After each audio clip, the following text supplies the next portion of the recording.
Բնակիչներ, դուք չեք պատկերացնում ինչ եմ ես տեսնում։ Հազարավոր մարդիկ, ծայրից ծայր փողոցը, հայեր, հասիպով հայեր, շնորհակալ ենք ձեզանից։ Մենք մեծ ճանապարհ սկսել ենք արդեն։ Ամեն օր հաջողության օր է լինելու։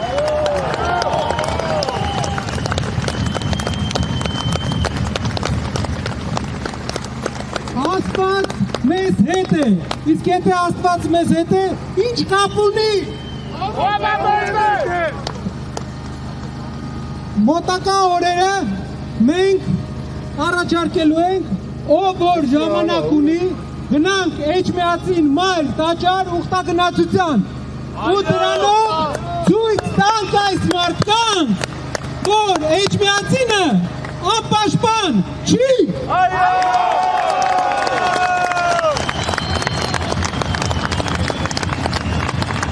Հայերը պաշտպանելու են Էջմիածինը, ինչպես հիմա, ինչպես Սարդարապետի ժամանակ, այնպես էլ միշտ։ Շնորհակալ եմ շատ, դուք չեք պատկերացնում ինչ եմ ես տեսնում, բոլորիցդ մեկ առ մեկ, շնորհակալ եմ